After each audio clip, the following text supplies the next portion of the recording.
We're here to bring a new type of news show. New insights, new styles, and new topics every day. We are News Generation. Bringing news just for you. It's Monday, October 20th here in Seoul. I'm Isujin, and this is News Generation. Joining us today is Kyun. Happy Monday. Happy Monday, and also Cheska's with us. Happy Monday, everyone! Happy Monday! Both are here to speak on behalf of people in their 20s and 30s. So it's Monday, and we're kicking off another work week. So can you believe it's already late October? So it's not an exaggeration to say that the year's almost over. Time really does fly, and honestly and unfortunately, that also means we're getting a little older. So today we're talking about that feeling, the little anxiety that comes with getting older. So do you ever feel a bit anxious about that, about aging or time passing too fast, Kyun? A little, of course. Yes, of course I do. And even though we say age is just a number, I think it can sometimes feel a bit more than just a number, especially here in Korea. So I did feel anxious and fear of aging in my 20s because I think I wanted to be forever young. Only because in Korea, age is considered to be a little sensitive in general. And as the Korean language uses honorifics, as soon as you find out how old each other are, you have to immediately use 존댓말, honorifics to the person older than you. So I had to be really careful with the word choices because most people that I met or hung around with were much older than me. So at first it was kind of difficult using the right kind of word, but then in contrast, in Korea, if you're the maknae, the youngest member of anywhere you go in a group, they treat you with extra care. You don't have to pay much. Yes, you're the cute one in the group. Exactly. Whatever you do, forgiven. Whatever you do, you get the benefit of the doubt. So maybe I think that's why in my 20s I wanted to stay as a maknae forever. But then hitting my 30s, I feel, it is what it is. You have to accept getting older and having like younger 후배, like people younger than you who look up to you. So you become more responsible with age, and you're forced to become more mature. So are you becoming more responsible? Can you tell? Like, I look pretty responsible, don't I? No. But I think I don't have any anxiety of actually getting older now that I've hit my 30s. So it's quite interesting. But I feel like that crossover happens so soon because I remember it was just like, it feels just yesterday that I was like the youngest person in the office.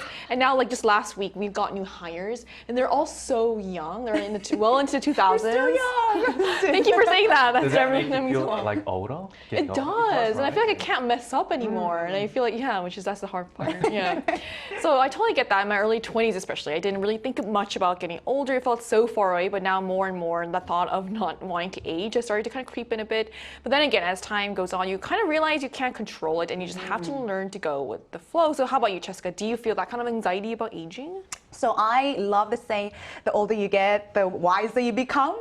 But I do feel that I'm completely going the opposite, and sometimes I want to be more immature, like making fun of you from time to time. But I also don't really get much anxiety from the actual aging part. Oh, it's really healthy. Yeah, I think the only fear that I would have, if I would call it a fear, is my physical body wearing out because I wouldn't be able to enjoy it much.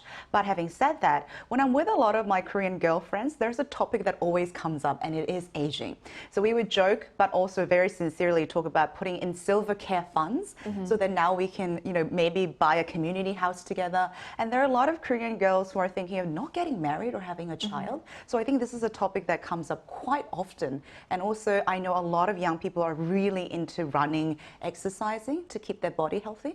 But I think it goes more than just the aesthetics. People are really trying to take care and prepare for actually getting old. That's a really good point. So even if you personally don't feel it that much, you can definitely sense the social pressure around you. This fear of getting older has many layers to it. It's not just about how you look, but also about stability, career, and even how society values youth. So let's take a look at the screen to learn more.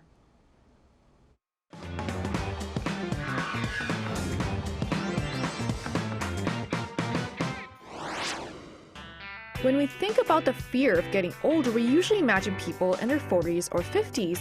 But these days, even people in their 20s and 30s say they're scared of aging, and that anxiety is also strong right here in Korea. It's not just about getting wrinkles or losing youth. It's tied to bigger concerns, things like financial stability, job security, and preparing for life after retirement. So on News Generation today, we're going to delve into why millennials and Gen Zs are so anxious about aging and what can be done to help them feel more at ease about the future. as we just saw in the video, even young people are starting to feel anxious about aging. It's not just about appearance or getting wrinkles. It's about much deeper concerns such as financial stability, job security, and whether they'll be able to live comfortably in the future. And that anxiety is happening against the backdrop of a major societal shift.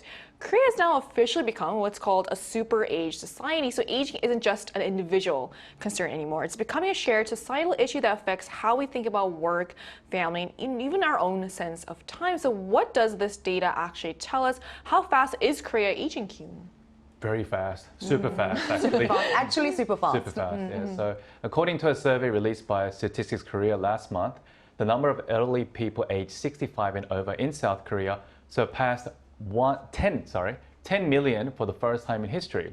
As a result, the proportion of the elderly population reached 20.3% of the total, exceeding 20% for the first time again, and marking the country's entry into a super age society as defined by the United Nations.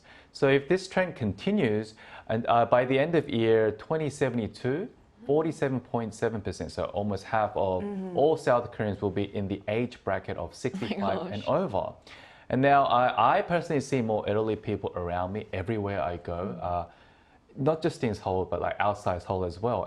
But when I first came to Korea, which was like in 2010, it was very common to see just a lot of children, many students as well, just anywhere you go at any time. But nowadays, especially here in Seoul and where I live, you can only see children and students at a certain area or like a specific set time.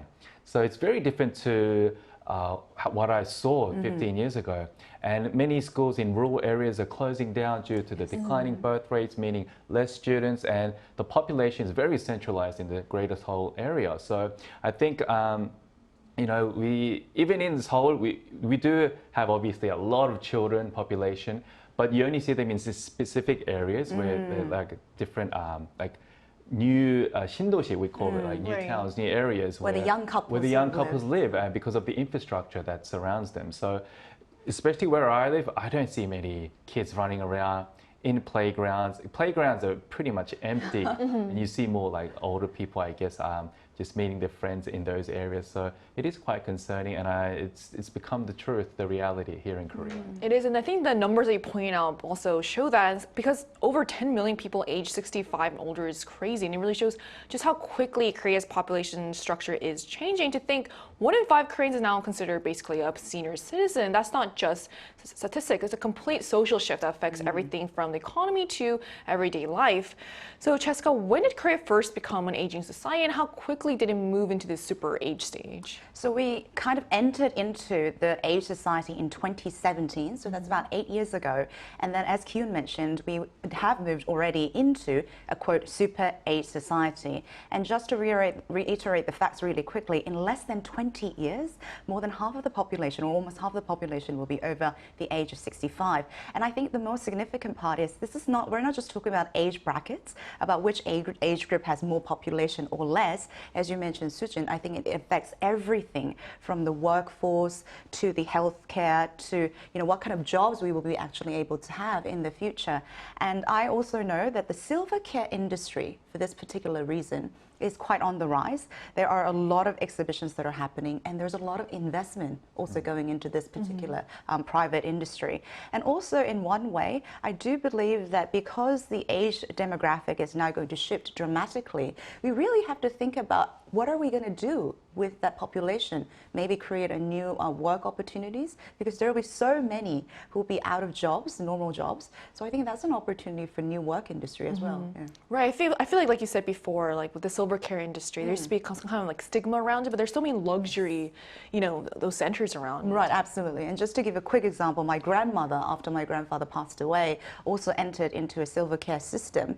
But I visited, and everybody sort of formed this kind of community, and their welfare and the benefit was so much more than just living alone. So I think the stigma also is going to wear off from time to time.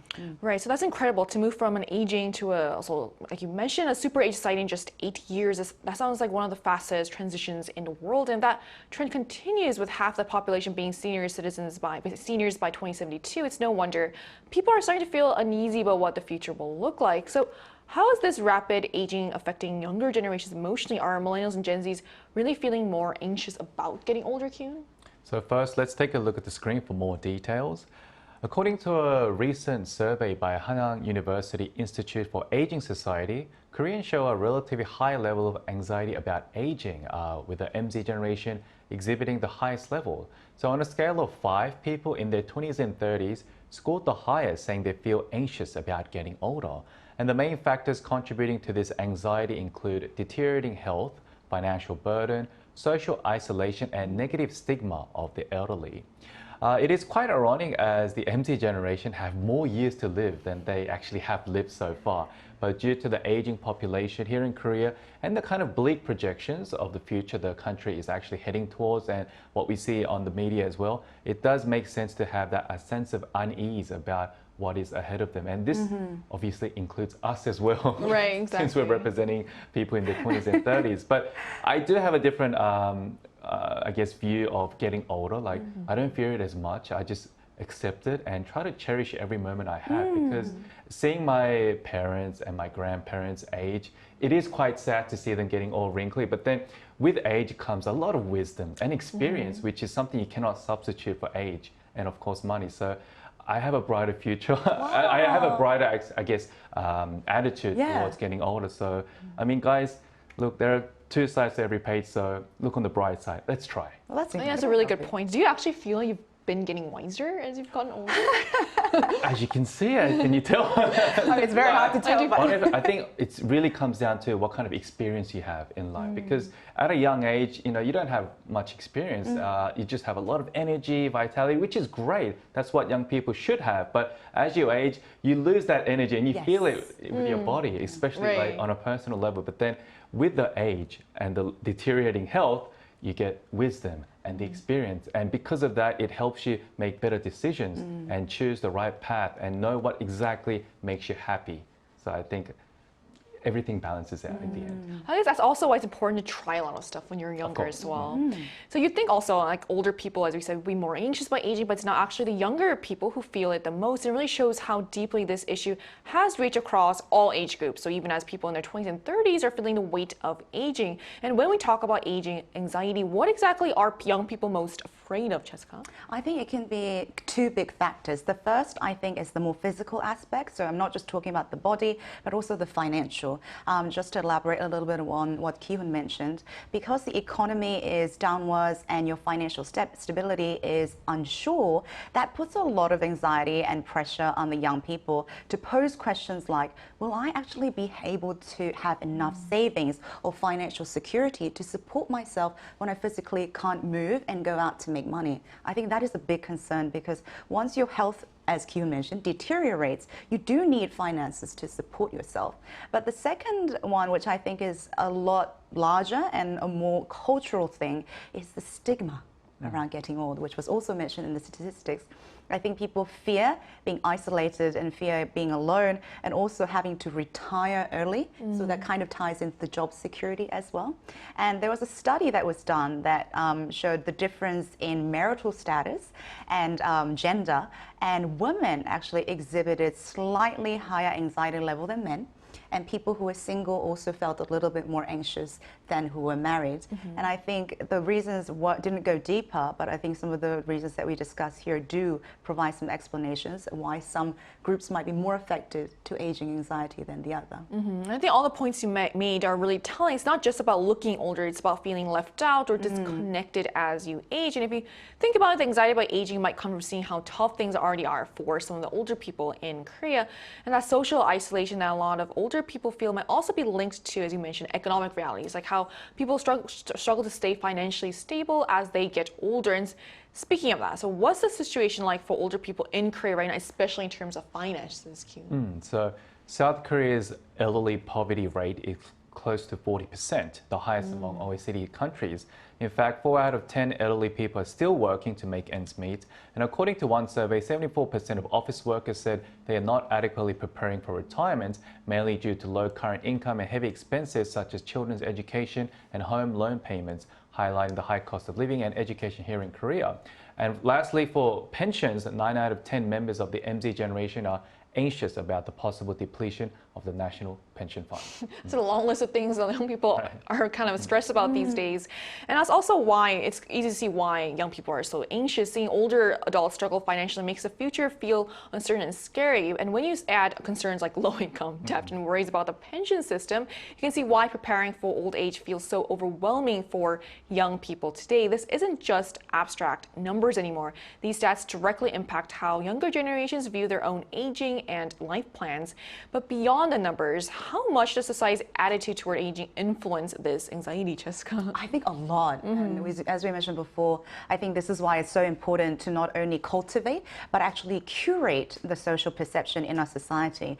Because when there is a social stigma about aging, then it puts a lot of pressure. It's not just even recommendation. It's more like a recommended expectation that at a certain age, you must get a job, you must get married, and you must have a house. That actually puts more anxiety on people getting, people aging rather than just the physical body deteriorating. And as we mentioned before, financial security is also a very important factor when it comes to aging. But knowing that or feeling like you have to retire at a certain age or you'll be forced out of the workplace at a certain age, I think places a lot of anxiety on people too. And I know, and this is quite unfortunate, that a lot of my friends who are still in their 20s and 30s who have an office job would talk about their office job as a side affair because they need more financial security from other hustles and other jobs, basically.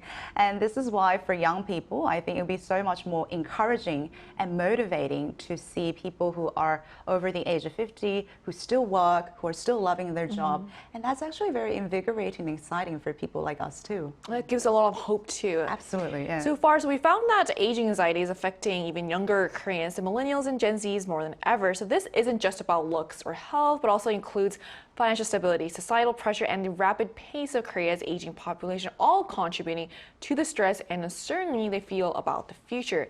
So to get a broader perspective on this, we turned to the Arirang News YouTube channel and asked viewers, why do you fear aging? So let's see what they had to say on this. So according to the results, the biggest source of anxiety about aging came from declining health and changes in appearance, accounting for about 70%. Financial insecurity followed at 18%, while social isolation made up 7%. The remaining 5% cited other reasons, including uncertainty about the future and emotional stress related to aging. So it's interesting to see that the vast majority of anxiety comes from physical changes and health issues rather than money or societal or social isolation. But it also kind of makes sense if you think about it. No matter how much we prepare financially, it's hard to not feel uneasy about the changes we can't control, which is things like health or appearance. And now to get a global perspective on this, we're going to speak to a young person from a country known for having one of the oldest populations in the world, where aging has long been a major societal issue and shaping the way younger generations think about their future. And that conversation will take place right after the break, so don't go anywhere.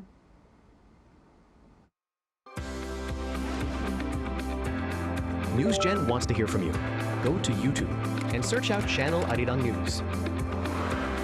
Click Posts and cast your vote in the poll. Make a new type of news with us. Joining us is Alyssa, Gen Z from Germany, a country that has decades of experience dealing with an aging population through policies on pensions, healthcare, and elder care. So hi, Alyssa. Thank you so much for connecting with us today. Hi, thank you for having me. So how is Germany's population aging? What measures or policies is your country putting in place to respond to this trend? So as you already said, Germany is very similar to Korea in a lot of sense. So we also have a very low birth rate and long life expectancy. So the proportion of elderly people is steadily increasing while the working age population is shrinking. So right now we have our percentage in people over 65 is higher than Korea. And I actually checked it right before because I got unsure. So, of course, this puts a lot of pressure on the pension system, our healthcare, the labor market, all of which are not stable at the moment. So to respond, the German government has introduced several measures. These include, for example, raising the retirement age over to 67. Right now, and encouraging more women and older people to participate in the workforce if they haven't before, and also promoting immigration to fill a labor shortage. In general, the German government at the moment is highly discussed and controversial and working to destabilize the social system that is currently in place. So some of the measures are controversial, as the government is, and the pension system is just not feasible anymore. So we would need like a whole new system, but that's very hard to just build. So that will still take a few years. On the positive side, Germany also invests a lot in family support policies, such as parental leave and childcare subsidies. So we have child benefit. So if you have a child, you get the child benefit by the government until they're 25.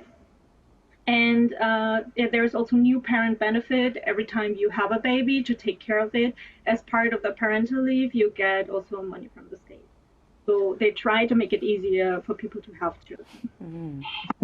Thanks for sharing that. How do you think young people in Germany feel about getting older? Do they also experience anxiety about aging like many Koreans do? Generally, I feel like aging is seen more as a natural part of life and more accepted among the general population, at least when it comes to looks compared to Korea. As for the aging population issue, I'd say there are different reactions. So some people aren't as anxious as young people in other countries, but there are also people that are researching how to build a private safety net from a very young age. So I've seen people from like 12, 14 starting to research that. And I'd say in general, I mean, more people that don't believe in retiring anymore and having anxiety about financial security and housing is a very big topic in Germany. But instead of living in that anxious state, they decide to focus on more positive things they can influence and control, like their work-life balance, healthy lifestyles, or learning, like lifelong learning, studying at university. All right, we're gonna let you go a bit early because of time constraints, but I think what you pointed out made us all realize that like we might be different countries, but there's a lot to learn from. Like Korea's also talking about like raising the retirement age and also the importance of work-life balance. So thank you so much for sharing all of this insight with us today. Thank you. No problem. Thank you. So aging anxiety may feel daunting, especially for young people facing economic pressures and societal expectations, but today we've seen that there are ways to face it head on. From personal planning to learning from strong social support systems, there are steps everyone can take to feel more prepared and confident about the future. So while getting older is inevitable, how we approach it with planning, perspective, and a bit of curiosity can make all the difference. And that brings us to the end of today's episode of News Generation, but News Gen will be back tomorrow at 10:30 a.m. Korea time with more stories and discussions. A big thanks to Kyun. Let's all have a young week. Oh, I love that. And also Cheska. Pleasure's always mine. Thank you. And to our viewers, thank you so much for tuning in, and we hope you have the best day. We are News Generation.